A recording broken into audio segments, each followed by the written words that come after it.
जदि हमरा के छोड़ के गइलू तो बुझ ली हम संतोष पागल नहीं न बुझे ज्यादा तू चिराई उड़न बाज हो तो बुझ ली हम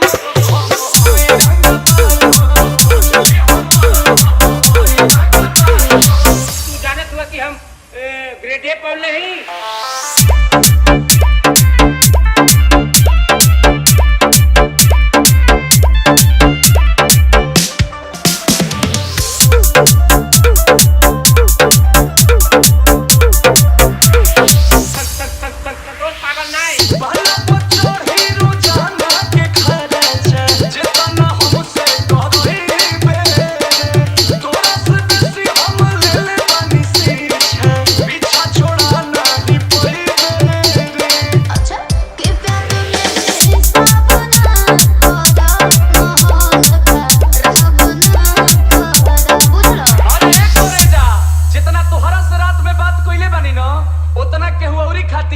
जागल ना है लेकिन जदि तू हमार दिल तुरलू तो बुझ ली हम संतोष पागल नहीं न बुझे ज्यादा तू चिराई उड़न बाज हो तो बुझ ली हम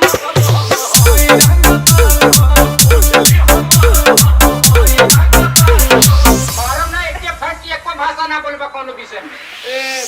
रंगा बाज हो रंगा बाज हो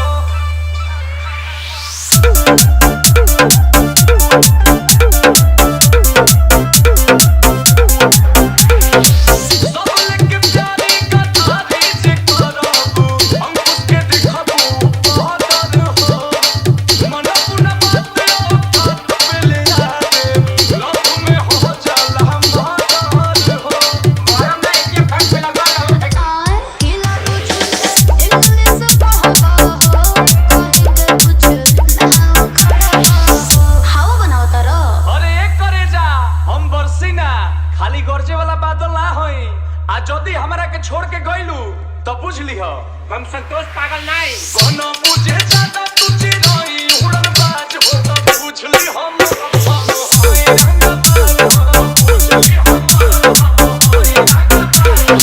एसी राजा एसी राजा एसी राजा एसी राजा एसी राजा एसी राजा एसी राजा एसी राजा